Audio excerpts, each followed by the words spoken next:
Alors, bonjour à tous, bonjour à nos auditeurs.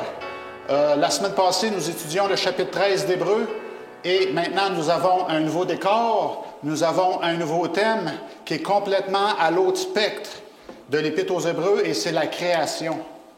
Et nous aimons parler de la création, c'est bien plaisant de parler de la création ici à l'Église, mais quand on arrive dans le monde et on prononce la phrase que nous croyons dans la création, on ouvre la porte, c'est une porte de Pandore qu'on ouvre, il y a beaucoup de débats qui peuvent se produire. Alors, on va discuter un peu de cette chose-là. Et Carlos, est-ce que je peux te demander de commencer avec une prière? Oui, bien sûr. Tendre Père Céleste, merci encore une fois de nous donner cette opportunité de parler de votre parole et de tout ce que vous avez fait.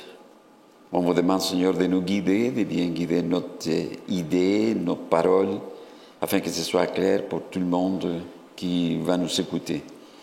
Et aidez-nous, Seigneur, pour être bien concernés dans le thème d'aujourd'hui. Au nom de Jésus. Amen. Amen. Amen. Alors, la création. Alors, dans le passé, vous savez, que ce soit à l'ouvrage, je me rappelle une place où est-ce que je travaillais, il y avait 200 employés et j'aimais parler de la création. Et j'avais très peu d'auditeurs parce qu'on me disait tu crois la création en 6 jours? Tu crois que la Terre a été créée il y a 6000 ans? Et là, ça suscite toutes sortes de rires, les gens se moquaient de moi, tout ça, mais j'ai quand même trouvé des gens qui étaient intéressés à entendre ce que j'avais à dire sur le Créateur et tout ça. Et les gens disent que ceux qui croient à la création sont des gens faibles mentalement. On se fait souvent dire « Ah oui, à l'âge de Noé, dans le sud des États-Unis, là-bas, ils ne sont pas intelligents, là, les chrétiens là-bas, puis ils croient que Dieu a tout créé en 6 jours. » Et moi aussi, même au Québec, j'ai grandi ici au Québec, et j'aimerais partager un peu avec vous, comme introduction, qu'est-ce que j'ai vécu, moi. Parce que je cherchais un peu, j'avais 18, 19 ans, et j'étais au collège, et j'ai pris un cours de géologie. J'ai dit, dans le cours de géologie, toutes mes questions, probablement le professeur connaît beaucoup de choses, puis il va me convaincre que l'évolution, c'est la bonne voie. J'étais au cégep, puis je me suis dit, il y a quelqu'un, un géologiste, il avait travaillé dans les mines, un ingénieur minier, tout ça. Et je me suis dit, bien, sûrement, lui, l'évolution, il connaît ça, puis il va me convaincre que c'est la voie. Hein? Alors, quand vient le moment de parler de l'origine de la vie, il s'en va au tableau, il dessine des pierres de mica. C'est un minéral, les pierres de mica. Là, il dit, l'origine de la vie, ça a commencé comme ça. Il dit, les pierres de mica, il pleut là-dessus. Il y a du vent, il y a tout. Et la pierre de mica, elle est ionisée. OK? Elle est polarisée. Donc, il y a des choses qui vont sur la pierre et la pierre va se dédoubler. Et là, éventuellement, les pierres de mica viennent très, très grosses. Et puis là, il dit, la vie, finalement, c'est comme ça. Les cellules humaines, ils peuvent se dupliquer. Et c'est comme ça que la vie est venue apparaître. Alors, c'était très étrange ce qu'il disait. Mais il y a une fille qui lève la main. Monsieur le professeur, c'est parce que, qu'est-ce que vous venez de dire? Mais il me semble qu'il y a une grosse étape entre les deux. Les cellules humaines sont très complexes. Puis là, vous me parlez d'une pierre de mica qui attire, qui polarise de la poussière et tout. Il me semble qu'il manque quelque chose là-dedans. Alors là, il dit, man, je vais avoir la réponse que je cherche. Savez-vous qu'est-ce que le professeur a fait? Le professeur, c'est un gros homme, il saute sur le bureau. Alors là, il était en hauteur devant la classe. Il a commencé à nous engueuler. Dans la vie, si vous voulez évoluer, si vous voulez avoir du succès dans vos affaires, il faut ouvrir vos esprits. Ah oui, vraiment comme ça, là.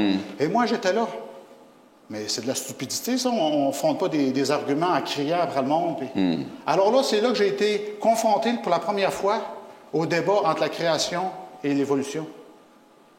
Et là, ça n'a pas répondu à mes questions. J'ai dit, man, il est pire qu'un terroriste religieux, lui.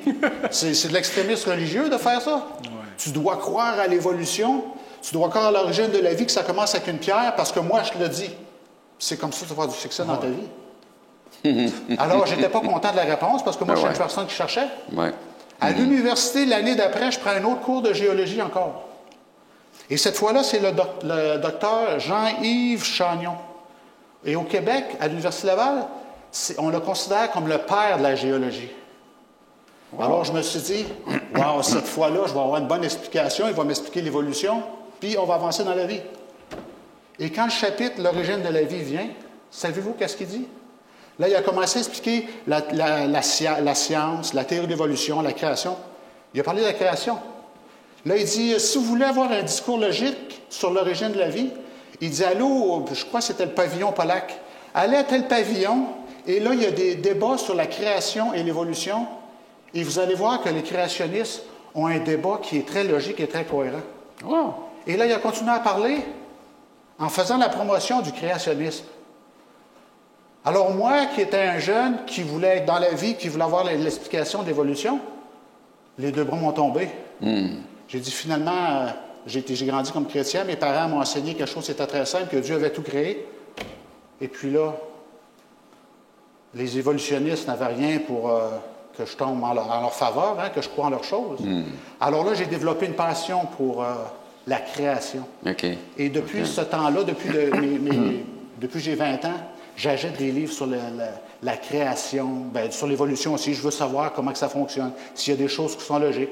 Comme on peut croire qu'il y a une certaine dévolution de certains animaux qui ont développé certains traits pour s'adapter à leur environnement, des choses comme ça. Et j'aimerais prendre avant qu'on ouvre la discussion sur la création et ce que Dieu a fait, j'aimerais qu'on puisse prendre un moment, j'aimerais expliquer. Étant donné que la société en général, aussitôt qu'on dit le mot création, lui, il est tellement stupide, il est tellement reculé en arrière qu'on ne peut même pas discuter avec lui, il est con. Hein? Et j'ai un livre qui s'appelle, c'est un livre, il est très usé, il est écrit en 2007, ça s'appelle « En 6 jours, pourquoi 50 scientifiques ont choisi de croire en la création ». Et c'est un livre extraordinaire pour moi.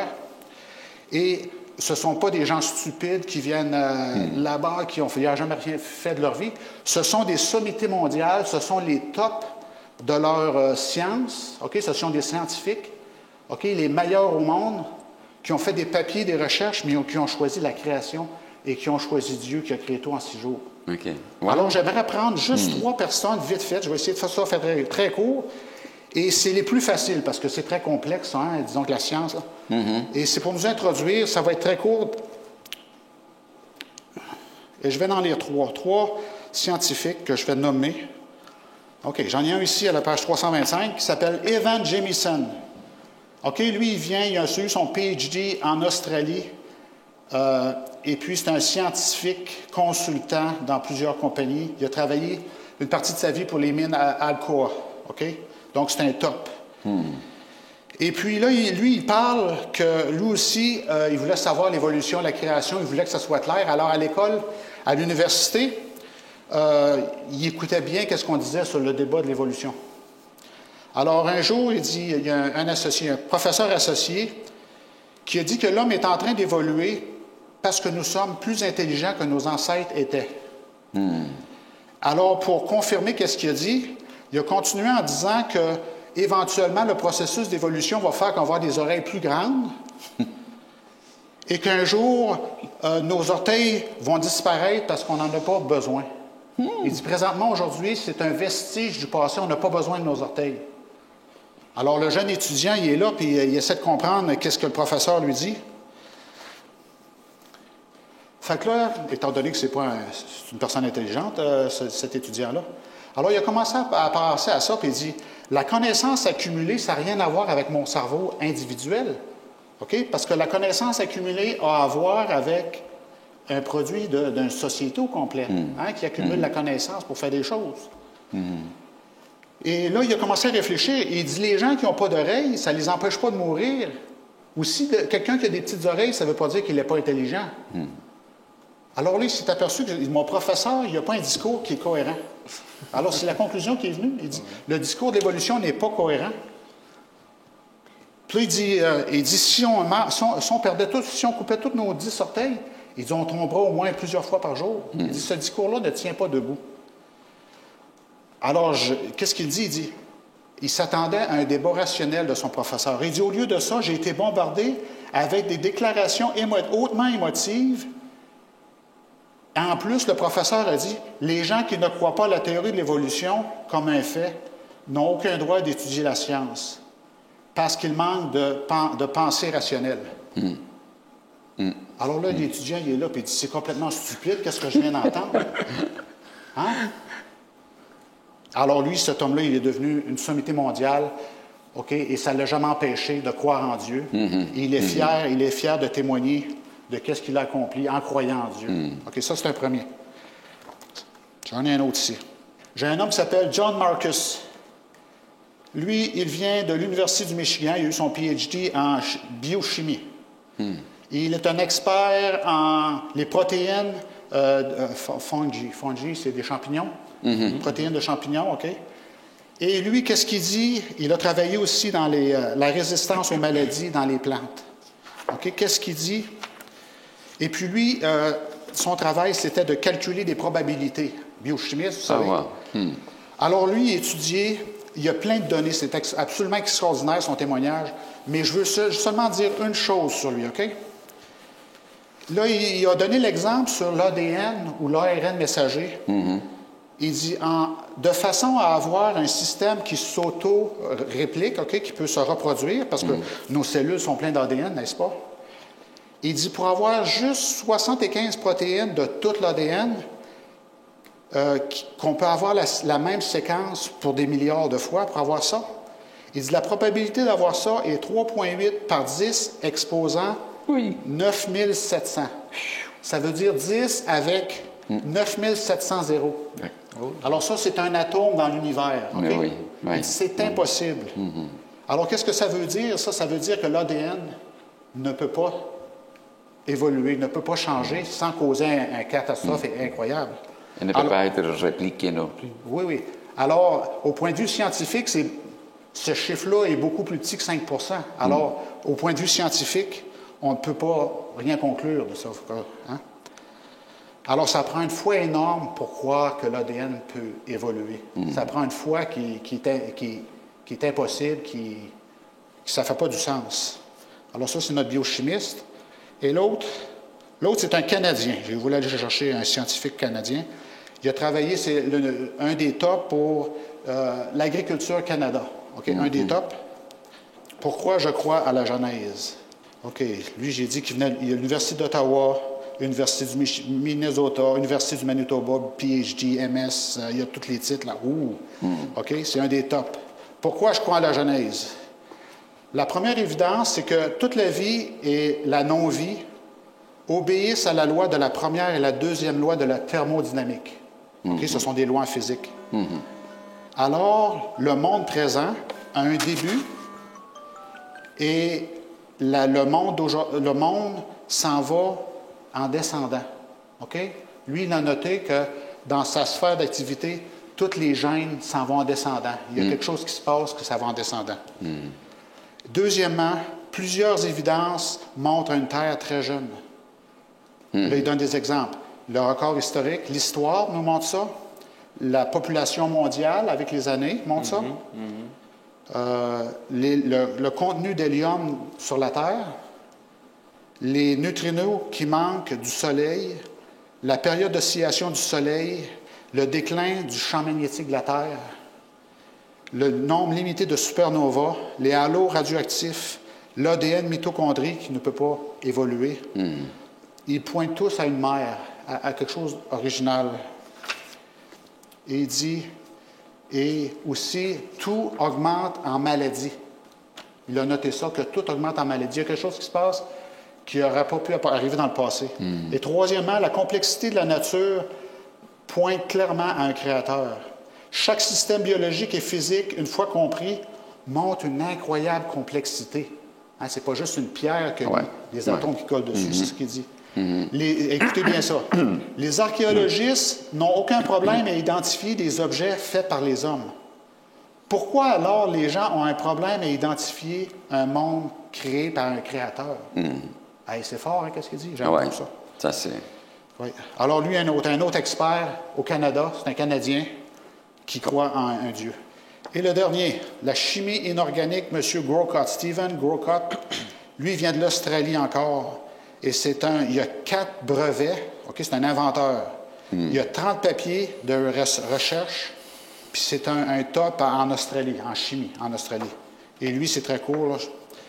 Et le sommaire de toute sa discussion qu'il dit, c'est je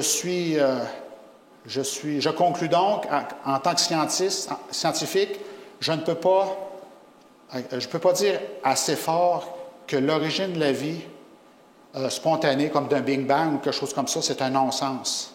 Et alors, il ne me reste aucune alternative, mais de croire que la vie a été créée. Alors, c'est ce qu'il dit, lui.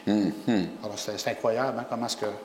Et c'est fort. Moi, je ne suis pas un scientifique, mais de voir des scientifiques, 50 scientifiques se sont mis ensemble pour dire que, même ici, il cite Harvard qui dit que les créationnistes sont des fondamentalistes religieux, ne sont pas des scientifiques, puis qu'en tout cas, ils disent des mauvaises choses des créationnistes. Mais il y en a quand même d'autres qui sont capables de défendre, de dire moi, je crois que Dieu existe, malgré toute la connaissance scientifique que j'ai, ça pointe vers un créateur. Oui. Alors, c'est ça ce que je voulais dire. Alors, on tombe à dimanche. Alors, tout ça pointe à un Dieu de la création. Il y a eu une création à un moment donné, et c'est une personne qui a fait ça, qui a établi ça. OK? Alors, j'aimerais qu'on puisse lire tout simplement la discussion que nous avons ouverte.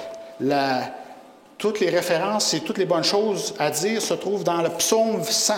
Et David, le roi David, ce n'était pas un scientifique, mais c'était une personne qui avait le Saint-Esprit, et il a dit des choses qui m'impressionnent aujourd'hui et qui m'enrichissent énormément. Psaume 100, versets 1 à 3. Eh bien, on va tout le lire. Ben, on va tout le lire. Psaume de louange, poussez vers l'Éternel des cris de joie, vous tous, habitants de la terre. On a des raisons de célébrer, c'est ce qu'il dit. Servez l'Éternel avec joie, venez avec allégresse en sa présence. Sachez que l'Éternel est Dieu. C'est lui qui nous a fait et nous lui appartenons. Nous sommes son peuple et le troupeau de son pâturage. Entrez dans ses portes avec des louanges, dans ses parvis avec des cantiques. Célébrez-le, bénissez son nom, car l'Éternel est bon, sa bonté dure toujours et sa fidélité de génération en génération. Amen. Alors, tout ce qu'il dit là-dedans, c'est très riche de sens parce que tout ce que Dieu a fait pour nous, c'est tellement bon. Nous, on a été plantés là, dans un écosystème, sur une terre. Tout a été bien fait. Alors, tout ce qu'on a à faire, c'est d'entrer dans son repos et de célébrer son nom, d'avoir du plaisir. Hein? C'est ça qu'on a étudié le trimestre passé. Et encore, avec la création, c'est encore la même chose qui se répète. De célébrer parce qu'il est bon, il nous a fait. Et non pas il nous a fait et puis il nous a poussé là, mais nous lui appartenons en plus. Hein? Il a une relation qu'il veut garder avec nous. C'est incroyable. Alors, entrer dans ses portes, qu'est-ce que ça veut dire, entrer dans ses portes? Hein? C'est d'aller chez lui. Hein? Il nous partager accepte. ensemble. Partager ensemble. On va partager un repas ensemble. Entrons chez lui. Avec des louanges. Ça implique quoi, des louanges? Ben, c'est de chanter, Seigneur, tu es bon pour nous. Hein? Alors, c'est incroyable. Et c'est pas juste chanter à louange. Louange, ça c'est une petite chose, mais on peut voir plus notre état. C'est louange à Dieu.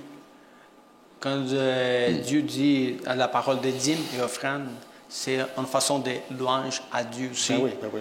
C'est toutes plusieurs façons L'adoration. L'adoration, c'est un système dans lequel on peut partager ce que Dieu a fait pour nous. Hein? Exactement. Il y a la prière, célébrer en chantant, les dîmes et les offrandes aussi, les services, l'ensemble de la communauté aussi. Oui, c'est ça. Donner le temps. Pour faire des projets communs. Oui, c'est ça.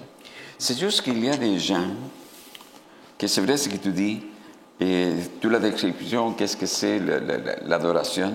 Ils peuvent faire l'adoration, mais sans Dieu. Parce qu'il y a des personnes qui sont bien axées sur le bien-être de la communauté, pour partager avec toi, recevoir des personnes qui sont dans les manquements, on dirait comme ça. Mais il n'y a pas de problème pour cela. Mais quand tu mets Dieu, paf. OK? Et ça a été... nous étions au Mexique à la fin de l'année passée pour aller bâtir des églises. Et il y avait une dame qui était infirmière, je pense. Et elle voulait et elle aimait être là-dedans.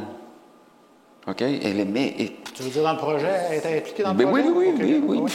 Et elle était impliquée dans la construction. C'est pas parce qu'elle était infirmière qu'elle attendait que quelqu'un blessé, il venait la voir. Non, non, non, il était là. Il prenait les blocs, il les montait, mettait tout, pas de problème. Mais quand on parlait de Dieu, elle faisait comme ça. Un mur qui s'élevait. Ouais. Donc, il avait passé par plusieurs pays en faisant la même chose, mais toujours à côté de Dieu. Au Dieu à côté. Hein? Non. Elle mettait Dieu de côté. Oui, c'est ça. Elle mettait Dieu de côté. Oui. Elle pouvait faire tout cela, elle pouvait faire toute l'adoration, OK? Mais Dieu était de côté. Touchait pas le cœur, c'est ça qu'on a. Il manquait quelque chose, mais c'était quand même difficile d'avoir un accès parce qu'elle venait déjà de plusieurs pays en faisant la même chose, participant dans des missions, OK? Mais elle restait toujours comme ça. OK. Ouais. Bon, on espère qu'un jour, mais le bien qu'elle fait va finir par toucher son cœur. Si elle continue à faire cela, je pense que ça pourrait, mais on sait que le Seigneur, il travaille toujours. Oui. Okay? De toutes les façons. Mais oui, et il va travailler dans son temps à lui, et pas dans notre temps. Oui. Donc, encore une fois, je dis malheureusement en guillemets, il faut être dans la Bible pour bien comprendre tout cela. Mais si tu restes dehors, ce sont des fantasies. Oui. OK? Oui. Donc, on peut parler de Dieu, oui. Il va y avoir des personnes qui sont plutôt intellectuelles et ils vont parler de la Bible intellectuellement, mais ils ne seront pas touchés non plus. OK? Et peut-être qu'ils vont te dire, écoute, et peut-être que dans le livre X, ça dit telle chose, parce que dans sa conception et dans son intellectualité, ils ont vu les choses comme ça, ils ont lu la Bible de A jusqu'à Z, mais on n'a pas fait l'interchange qu'il le faut. Donc, ils ont une vision intellectuelle. OK? Il la connaît, mais intellectuellement. Donc, il manque l'autre chose. Alors, j'aimerais poursuivre le Dieu de la création. Alors, derrière cette création-là, on a été placé là et il y a un Dieu qui est derrière. Et il y a 2 points que j'aimerais amener. Le premier point, alors là, c'est Genèse 1 et Genèse 2. On parle spécifiquement de la création, en des termes un peu techniques, un petit peu qu'on pourrait dire, là, du point de vue hébreu. Et il y a deux plans. Le premier, c'est que dans Genèse 1, c'est le mot Elohim qui est utilisé. Et au chapitre 2, c'est le mot Yahweh. Je suis celui qui est. Alors, c'est très curieux d'avoir, au travers de la création, d'avoir les 2 noms utilisés. C'est étrange.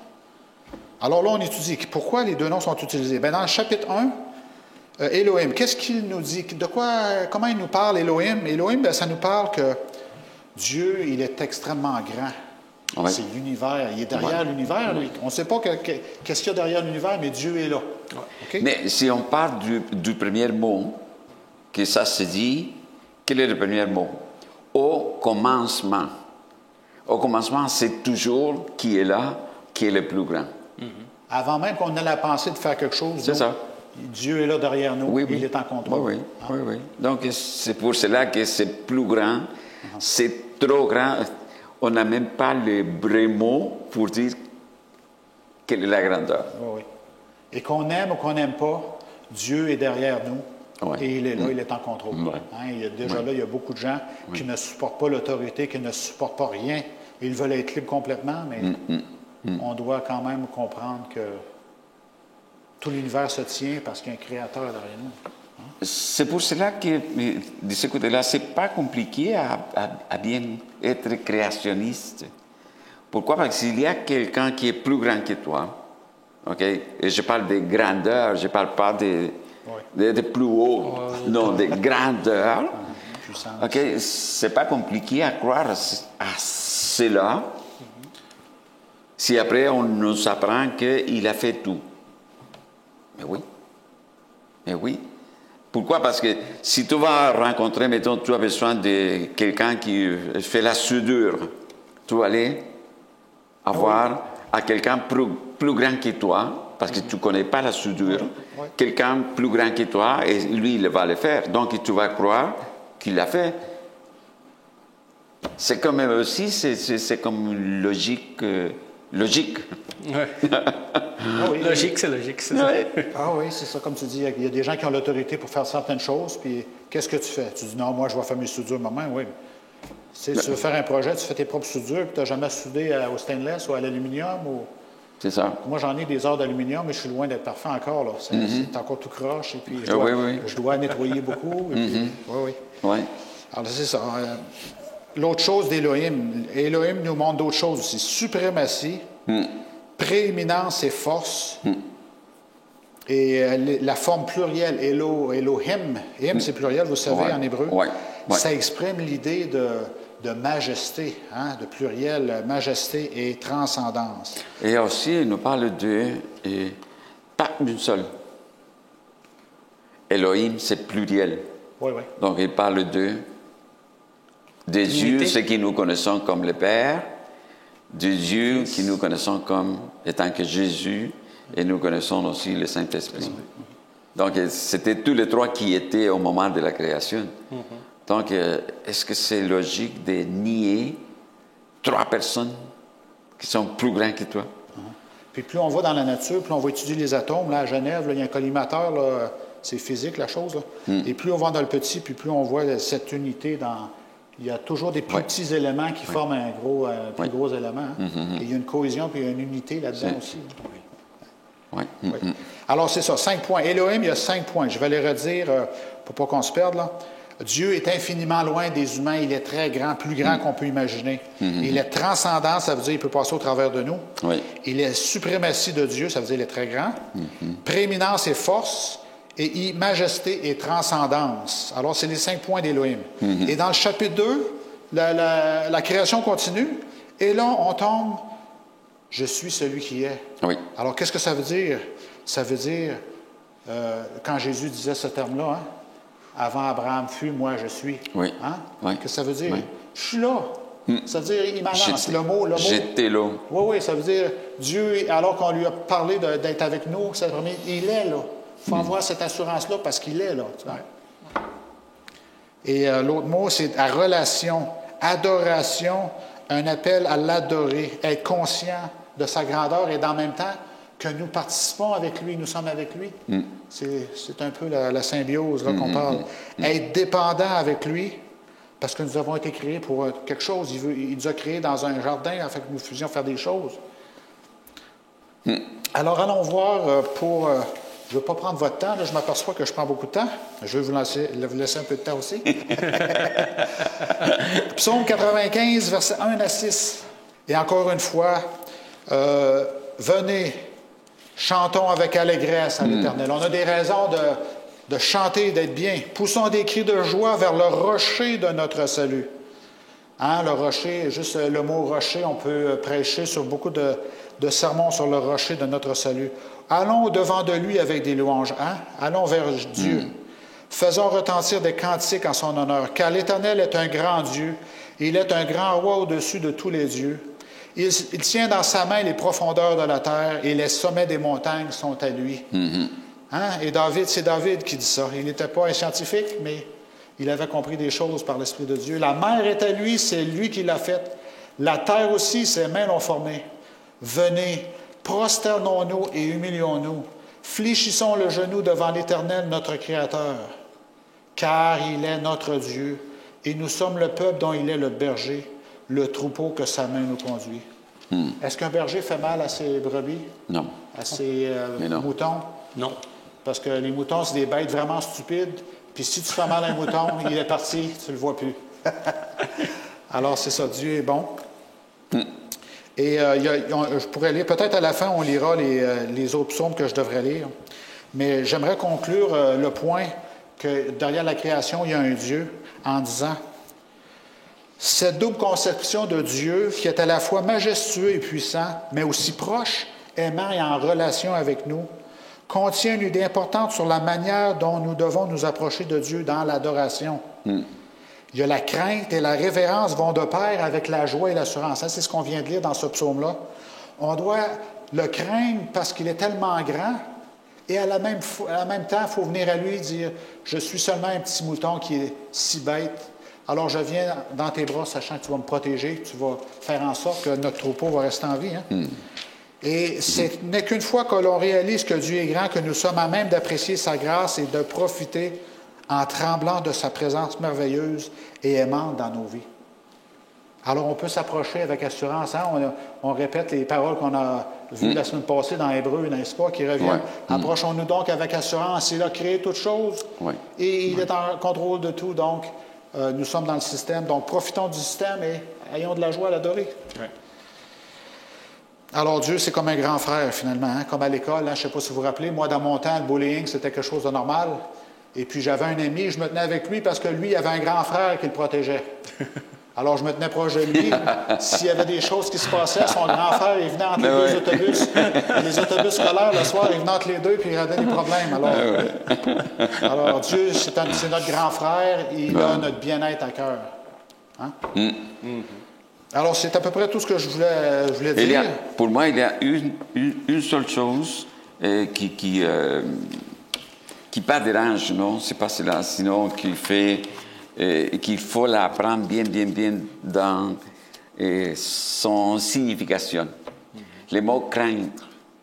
Parce que le mot crainte, pour nous, étant que pas francophone, ça sent comme dur, ça sent comme la peur, ça sent comme que tu dois t'éloigner. Un peu comme la guerre qu'on entend, où est-ce qu'il y a des phrases de peur. Hein? Si vous ne faites pas ça, moi, je vais peser sur le bouton. C'est ça. Un sentiment de... Donc, il faut vraiment... apprendre les contenus du mot pour bien comprendre qu'est-ce que ça veut dire. Oui. Oui. Donc, vous, les francophones, ayez patience avec nous, les non-francophones. Ben, je pense parce que parfois, on ne comprend pas bien les mots. Mais je pense que du point de vue culturel, là, on a un peu la même pensée par rapport à servir Dieu dans la peur. On a la même pensée, oui, mais c'est différent. C'est différent un peu, oui. Ben, c'est juste parce qu'on utilise les mots. Oui, je comprends. Le mot, des fois, il y a une signification. C'est ça. C'est ça. Ouais. Moi, je suis hispanophone. En espagnol, on connaît les mots. Et on connaît la différence entre l'un et l'autre. C'est pas de même qu'avec toi, c'est vrai. Mais au Brésil aussi, c'est quand même une atmosphère quand même catholique assez serrée. Là aussi, un peu comme on a vécu au Québec aussi. Oui, c'est catholique aussi, mais c'est chrétien aussi. C'est chrétien aussi, oui. Puis la peur, on voit ça, comment tu figures ça? C'est le mot crainte. Pour toi, c'est un peu la même chose que tu as appris? Oui. À peu près la même chose? La même chose. Okay. La différence, c'est qu'on est à Dieu. Tu vas croire vraiment à chaque mot exactement qu'il disait. Et la signification aussi. Tu parles de t'accrocher au mot que Jésus a dit, c'est ça que tu dis? Oui, toute la parole de Dieu, tout ce qui s'involve, le Jésus aussi, la volonté de Dieu et tout ce qu'il va faire et qui est déjà fait.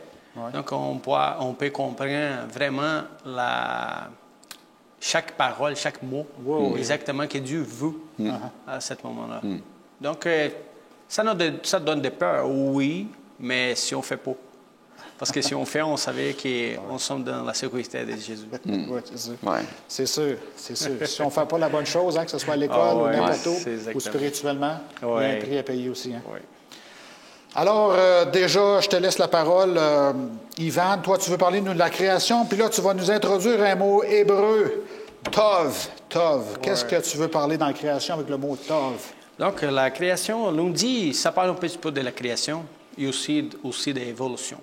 Ça parle quelque chose là-bas, ça montre l'évolution. Alors, je vais commencer sur la création. Et dans la Genèse, on peut voir toute la création que Dieu fait. Il fermait chaque jour, parce que les jours, ça vient l'après-midi et un matin. Alors, il y a eu un matin, il y a eu un soir, ça fut le premier jour. Oui. On est en train de parler de Genèse 1. Là, hein? Oui, c'est ça. Okay, Et là-bas, ils utilisent les mots qui signifient quoi? Tov. Bon. Hein? C'est bon. Tout ce qu'il fait est bon. Tov. Oui. Mais c'est exactement ça qui me fait penser pendant la semaine. Bon. Est-ce que quand on lit, on fait la lecture simple, on dit, OK, lui trouver bonne.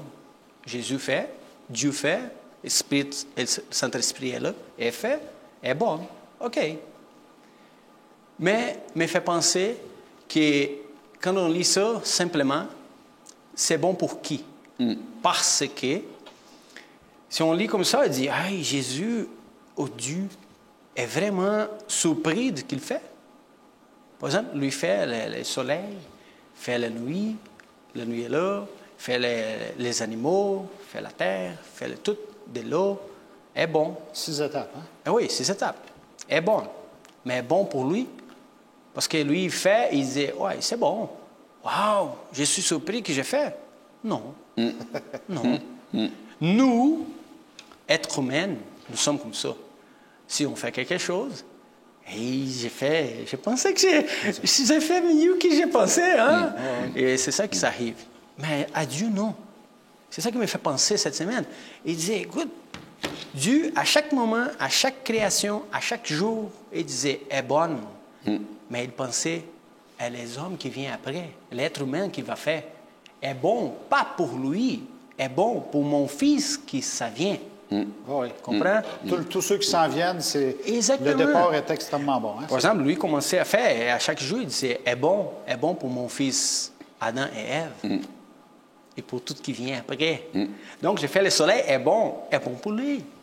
Parce que quand on pensait que Dieu trouvait bon, on diminuait la puissance de Dieu. On pensait comme ça. Dieu est bon pour la création de lui-même. Puis là, j'ai une image, tu me dis ça, puis là, tu dis Dieu crée le soleil est immense. Oui. Mais tu dis, il a pensé ça pour Adam et Ève, mais Adam et Ève, c'est juste un grain de poussière. Oui. Hein? C'est pour ça C'est qu'il pas, pas encore. Ben Oui. oui, c'est même pas là. C'est même pas encore. C'est On même n'est pas pas là là. encore, Mais ouais. c'est pour ça qu'il Puis Dieu dit au mesurait tout, la distance, le soleil à ce moment, hein? Ouais. Et la distance, tout ça. Mais il ne va pas brûler lui. Ben c'est oui, tout oui. tellement bien fait. Ben, c'est ça, tu dis, le soleil, en soi, ça peut être mauvais. Là, s'il approche la Terre là, jusqu'à Mercure, c'est plus bon, là, tu comprends? Alors déjà, sur la première étape, ça va être bon, qu'est-ce qui s'en vient. Hein? C'est un bon, il y a un bon calculateur. Ben oui, Oui, c'est ça. oui. Planificateur, on va dire. Hein? Il sait, étape 1, c'est le soleil. OK, puis- mais tu vas planifier. Ben oui, c'est Mais ça. après, quand tu vas faire, tu dois calculer. Ouais. Donc, il a bien planifié, mais il a mieux calculé. Pour que le soleil soit bon, la Terre doit se trouver exactement là. C'est ça. Parce qu'on sait même que C'est ça. si la Terre est 10 plus proche ou 10 plus loin, ça ne marche plus. Non. La création ne marche plus sur la Terre. Hein, C'est on ça. sait. Et Dieu est vraiment grand et puissant, qu'il pensait même après les péchés aussi. Tout est bien planifié. Alors, c'est ça que j'ai trouvé dans la création ici. J'ai trouvé, waouh, j'ai jamais pensé à cette façon-là. J'ai jamais écouté personne à me dire ça. Que la création, que quand Dieu dit est bonne, est bon, pas pour lui-même, pour la création, pour son fils que ça vient. Ouais. Alors, pendant la lundi aussi, on va prendre plus de temps, pas longtemps, parce que ça passe vite. Parlons un peu d'évolution. Si on regarde un petit peu l'évolution, on peut voir les géologies, ça montre quoi? Que l'évolution est évoluée. C'est ça qu'il dit. Il y a des changements qui sont Oui. positifs, progressifs, Oui. vers le mieux. Évolution, évoluer. Oui, OK? oui. Mais quand on regarde ça dans l'histoire, ou même aujourd'hui, on vient qu'ils ont regretté, je ne sais pas si c'est le mot Régressé, régression, on fait la régression. Oui, régressé, exactement. ouais. Parce que quand on trouve des os, des fossiles, fossiles, des os, ouais.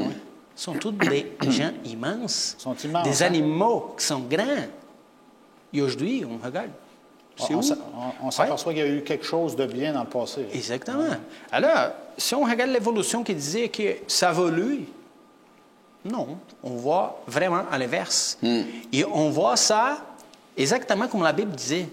Avant, il y a plusieurs des gens grands qui sont immenses. Adam, par exemple, c'est presque 4 mètres. Alors, on voit que sa évolution disait quelque chose qui n'est pas correct. Hein? Si on veut faire une comparaison aujourd'hui, ça ne marche pas. Même pas aujourd'hui, avant aussi, ça ne marche pas. C'est différent. Oui. Même les signaux, on peut voir dans la nature plusieurs des façons, plusieurs des choses qu'on peut trouver des fossés à la montagne, à haut. Ben oui. Puis on trouve des jungles en Antarctique et en Arctique, on trouve des jungles. Hein? Ça, c'est un signal qui montre aussi les inondations au monde complet. Ah, bien ça, c'est sûr. Les évolutionnistes vont tous dire qu'il y a eu des déluges partout. Oui, oui, mais dire, le déluge local. Non, non, non, non. On peut voir une ligne des gîtes blancs partout au monde.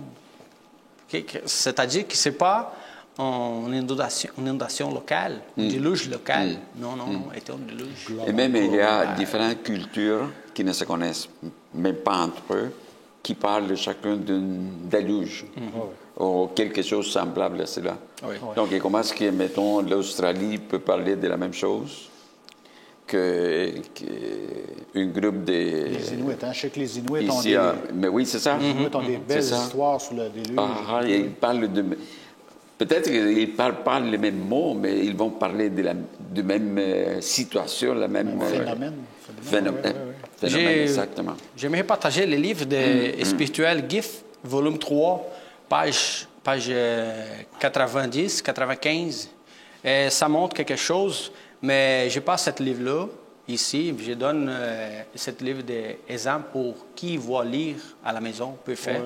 Mais je vais partager trois versets bibliques qui ça montre quelque chose par rapport aussi au livre. C'est Carlos peut lire Psaume 145, 3. OK, l'Éternel est grand et très digne de louange, et sa grandeur est insondable. Ça montre un petit peu la puissance de Dieu. Ben oui. OK? Absolument. Encore, Job 5, 9. Il fait des choses grandes et insondables, des merveilles sans nombre. C'est tout. Oui.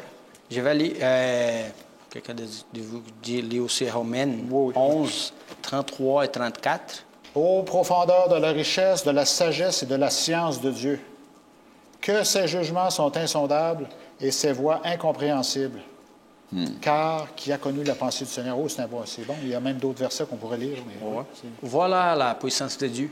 Alors, lui fait pour nous et nous sommes ici. Et puis ça, on cite Psaume, ça fait 3000 ans que ça a été écrit. Hein. On s'aperçoit qu'ils avaient une bonne pensée, hein, avec l'aide du Saint-Esprit. Oui. C'est ça, j'ai conclu lundi comme ça. OK. Ben oui, finalement, tu es en train de me dire que l'évolution parle de milliards d'années, et puis que nous, on est ici pour parler de 6 jours, 7 jours. 7 jours, tout est fait, là, puis le party du 7e jour est fait aussi. Alors, il y a un écart un peu grand entre ce que l'homme qui ne veut pas avoir Dieu dans sa vie et ceux qui veulent avoir Dieu dans le... Il y a un gros décalage entre des milliards d'années de création. Et ça ne fit pas, finalement. Des milliards d'années de création, comme tu dis, ça ne marche pas parce qu'on voit que toute notre génétique est en train de se dégrader. C'est juste que quand tu parles des millions d'années, tu n'es même pas capable d'imaginer cela. Parce que notre vie, c'est combien? 70, 80, 95? Ben oui. Et on parle des millions d'années. Millions d'années. Wow. OK. Et je trouve que dans l'évolution, les évolutionnistes, il y a plus de foi que nous, chrétiens. Ben oui, ça prend beaucoup plus de foi. Ça demande beaucoup de foi. Il faut avoir beaucoup plus de foi pour être évolutionniste que créationniste. C'est ça. Okay, alors, mardi, je te laisse mardi. Oui. Un autre élément de la création. Mais il y a quand même la question qui m'a dérangé un peu, dit, pourquoi le sabbat du 7e jour est-il lié à la création? Pourquoi nous, les adventistes, on insiste toujours sur ça? Hein? C'est ça. mais c'est pas mal ce que tu as dit, ce que je pensais à un moment donné. Et je le vois, si on le lit tel quel, c'est comme qu'on essaye de forcer d'entrer le sabbat dans la création. OK? C'est pas vrai. Le sabbat a été toujours dans la création. C'est la première finale. C'est la première finale de l'histoire humaine, biblique, historique, n'importe comment. OK? Mais c'est la première finale. C'est laquelle? Et Dieu créa le repos, le sabbat, le 7e jour. C'était pour lui, ça? Hein? C'était pour Dieu, ça? Et non, c'était pour les Hébreux.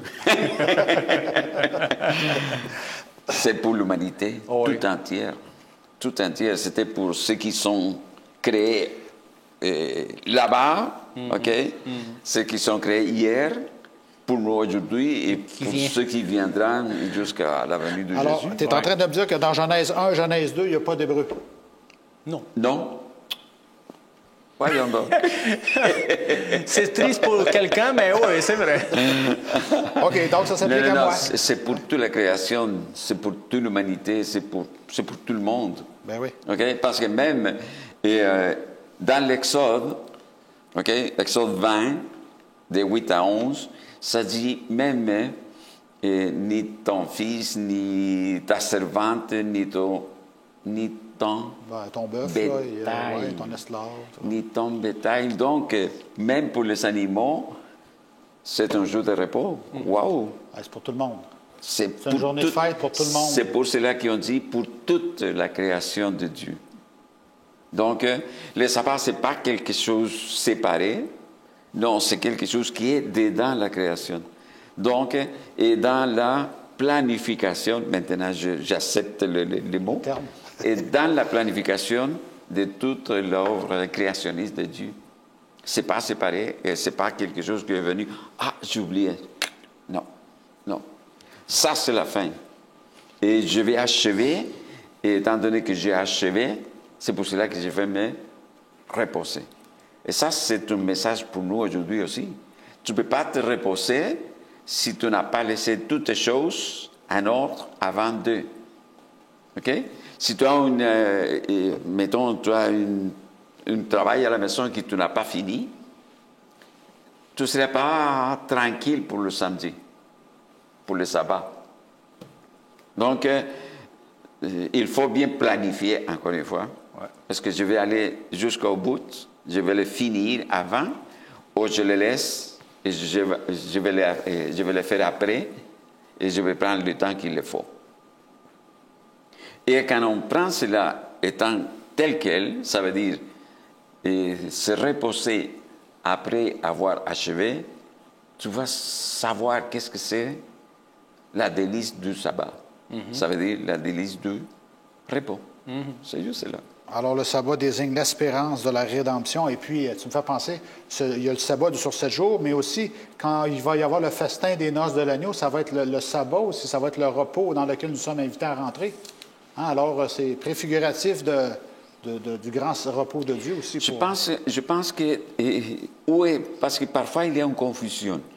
Et où est la confusion? Que parfois le Seigneur demandait au peuple d'Israël déjà, OK, une fois le peuple d'Israël, et lui il a instauré quelques sabbats spéciaux.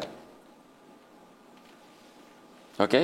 Et qu'est-ce que ça veut dire? Qu'est-ce que cela voulait dire en ce moment-là? OK, aujourd'hui, tu dois faire comme si c'était un sabbat. Ça veut dire, tu ne vas pas travailler, mais personne qui duquel tu es responsable non plus. OK? Donc, parfois, encore une fois, c'est pour cela qu'il faut être dans la Bible pour bien comprendre ce qu'on est en train de lire et qu'est-ce que le Seigneur veut nous apprendre. Mais le sabbat du 7e jour, c'est juste un seul, il vient de la création. On dit, c'est comme, comment on dit en espagnol, c'est les broches d'or. Oui, c'est comme un casse-tête un peu, où les singes, il y a les singes qui s'accrochent les uns dans les autres. Mais c'est les dernières qui va les crochets d'or. Les crochets d'or, c'est cela. C'est cela. Le sabbat du 7e jour, ça va être le crochet d'or de la création de Dieu. Et aujourd'hui, ça continue à être encore. Très bien. Alors, ça va très vite. Est-ce que tu as un peu de temps pour nous parler d'un autre aspect de la création, Ivan? Oui, j'ai pas long à finir ça, mais ça parle de la création de l'humanité. Dieu fait tout ce que je viens de dire avant. On parlait du soleil, puis on parle de c'est bon, mais restez là tout à fait, oui. De la création humaine. Et je trouve ça tellement spécial parce que tout ce que Dieu fait, il disait, il est fait. Oui. L'humanité, elle est faite d'une façon spéciale. L'être humain est spécial, c'est ça que tu es en train de dire. On est une création spéciale dans la création. Oui, exactement. Wow. Parce que, que- c'est un peu du narcissisme, ça, non? Non. C'est le sol qui a été créé à l'image et à la Et ressemblance c'est ça, du Créateur. Créateur. Comment? Et puis, Ouais. et lui est genou dans la terre, il met la main sous le mélange de terre, Ouais. OK? Ouais. Et il fait l'être humain. Il a mis la main dans la Exactement. pâte. Écoute, Pour créer l'homme. nous et qui nous écoute aussi, Dieu aime toi tellement qu'il lui touché. Ah oui, Tu touché. Oui, oui, il fait c'est à la main. Alors, il fait, après qu'il est prêt, il souffler dans le nez pour donner la vie, parce que c'est juste Dieu qui peut donner la vie. Oui. Alors, il est vivant. Le bonhomme est vivant. Oui. Wow! Et Jésus dit, est très bon. Est très bon pour ce qui est bon. Alors, je trouve ça tellement spécial. Et aujourd'hui, au moment qu'on vit d'une façon difficile de manquer d'amour, gens qui ont enlevé la propre vie, penser que c'est seul. Non, non. Tu n'es pas seul. Dieu est là. Jésus est là. Ouais. Et tu fais avec la main de lui. oui. Tu es spécial. Nous sommes tous spéciaux. Hein? Exactement, exactement. Dans la parole de Dieu, on peut voir que Jésus dit qu'il savoir même la quantité des cheveux. Les cheveux qu'on a sur notre tête, Dieu les Oui, sait. Hein? même que tu n'aies pas de cheveux dans la tête. Un jour, tu étais et Jésus savait. Il savait comment t'en avais. Oui, exactement. Alors, donc, je trouve ça spécial. Malheureusement, quelqu'un, ça change la façon de souffler. Penser que c'est un esprit qui ça fait entrer sur le haut de corps, peut faire d'autres choses. Non, non, non, non. C'est le souffle, c'est l'arc de Dieu. Le Et souffle. souffler, quand on est mort, Et le corps prend ça forme. retourne à Dieu. C'est ça que ça arrive. Mais ça retourne à Dieu, le souffle, pas les personnes. Parce que la parole nous disait aussi que la personne est morte et elle est reposée jusqu'au repose, moment c'est de ça. retour de Jésus. C'est ça. Mais Je trouve la création d'être humain, c'est les clés d'heure pour finalisation de Ouais. la création. Oui, oui, oui. Oui, oui. Mais tu disais qu'on a été fait à la ressemblance de Dieu. Est-ce que c'est seulement au point de vue spirituel? Non, non, c'est caractère. Caractère, C'est ok. toute la façon créée pareil Ok. à Dieu. Mais, Mais moi- petit peu, par rapport à la puissance, les choses comme ça, à bas des anges. Oui, oui. C'est ça, c'est ça Oui, que ça montre. mais ça dit aussi que c'est à son image. Ouais. Oui, oui, oui. Donc, nous ne sommes pas un produit de l'évolution. Ouais, un Non, demi-singe, Nous un sommes, demi-singe s'est non, non, amélioré, non, hein. nous sommes à l'image de lui. Donc, Donc, là, vous êtes en train de dire que c'est physiquement aussi. Là. mais oui, Oui. mais oui. Aujourd'hui, à cause de les péchés, on n'est pas physique parce que c'est ça qu'on disait avant, tout à l'heure. On a fait la fait- régression. OK, mais souviens-toi que Moïse lui a dit, montre-moi ta gloire. Et Dieu lui a dit, tu ne me verras pas et tu vas continuer à vivre. Donc, Je vais te montrer mon caractère. Hein. je vais te montrer mon dos. Mon dos. Oui, Mon oui. dos, oui. Oui. OK, qui a dos? En tout cas, Le il en a montré suffisamment que Moïse a dit Dieu de physique. bonté. Mais oui, fidélité, c'est ça. miséricorde. C'est ça. Tu veux nous dire quelque chose, une minute, avec jeudi, peut-être? Mais oui, oui, oui, oui, oui, oui, oui, oui. Parce Et- que ça, c'est vraiment important et intéressant. Oui, en On concluant. parle de la création et ça nous dit que nous avons reçu, étant qu'être humain, nous avons reçu 3 cadeaux. Premièrement, on a reçu un grand terrain pour cultiver. Un terrain de jeu, un jardin. Ouais. Deuxièmement, on a reçu, étant que cadeau, quoi à manger? La nourriture. Ouais, ben, les arbres, hein, c'est drôle qu'ils spécifient Oui, les les arbres. fruits. Et Les arbres et finalement, nourriture. n'importe qui peut être contre cela, mais pas moi. On a reçu, étant que cadeau, la femme. Oh, Oui. c'était pas, l'homme n'était pas complet, hein, c'est ça OK? que tu dis? Oui. Oui, OK? c'est vrai. Donc, on a 3 cadeaux, mais qu'est-ce qu'il faut faire avec ces cadeaux-là? Et on revient un peu juste dans la parabole du talent. Vous vous souvenez de cela? Le grand boss, il a donné 10, 5 et 1. OK. C'était un cadeau. Oui. Et qu'est-ce que tu vas faire avec 10? Qu'est-ce que tu vas faire avec 5? Qu'est-ce qu'il a fait avec 1? Donc, on parle aussi de responsabilité. Donc, qu'est-ce qu'il faut faire avec les cadeaux? OK, le faire produire. Donc, pour cela, on dit, OK, on va produire beaucoup plus d'aliments pour que tout le monde puisse l'avoir. On va avoir beaucoup plus de... Et la nourriture, on parlait de cela. Et si on a un terrain, OK, cultivons-les ou faisons quelque chose en bénéfice pour tout le monde aussi. Et le troisième, c'est le plus, comment dirais, le plus grand en tant que responsabilité. C'est laquelle? L'homme quittera son père et sa mère et s'attachera à sa femme. Qu'est-ce que ça veut dire cela? OK.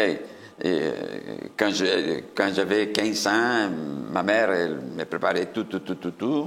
Et quand j'avais 18, OK. Mais si j'ai 25, OK. Maman, non. Arrête. C'est fini. OK? Et si je suis marié, encore. Maman, toi dans ta maison et moi dans la mienne, avec ma femme. Ouais. C'est bien entendu que c'est comme ça. Et pour la femme, c'est la même chose. Parce qu'on parle ici de la responsabilité en tant qu'être humain. Social, oui. On parle du plan social. Okay? Et tout, oui. Donc, 3 cadeaux, mais ces 3 cadeaux, il faut les faire produire beaucoup plus pour être bien béni par Dieu. Excellent. Merci beaucoup. Tu as bien conclu. Carlos, j'ai oublié de vous nommer au début, je m'excuse. Carlos, Ivan et Yannick, nous sommes ici aujourd'hui. Oui. Alors, on a eu bien du plaisir. On a encore beaucoup de choses à dire, mais malheureusement, c'est tout le temps qu'on a. Alors, Ivan, est-ce que tu peux conclure avec une courte prière pour remercier Dieu de tout ce qu'il a fait pour nous? C'est vrai. Merci, Seigneur, pour tout ce que tu fais pour nous. Merci, Seigneur, pour votre bénédiction. Merci pour votre Saint-Esprit. Merci pour tout ce que tu nous donnes. Alors, restez avec nous et aussi qui nous écoute, qui lui aussi peut être béni pour vous et peut sentir la main de Dieu à votre vie. Restez avec cette sabbat à nous. Donne une bonne journée. C'est ça que je demande au nom de Jésus. Amen. Amen. Amen. Alors, merci, puis passez une bonne semaine. Et n'oubliez pas que Dieu, votre Créateur, il vous aime et il veut une relation avec vous. C'est très important. Et bonne semaine à tous.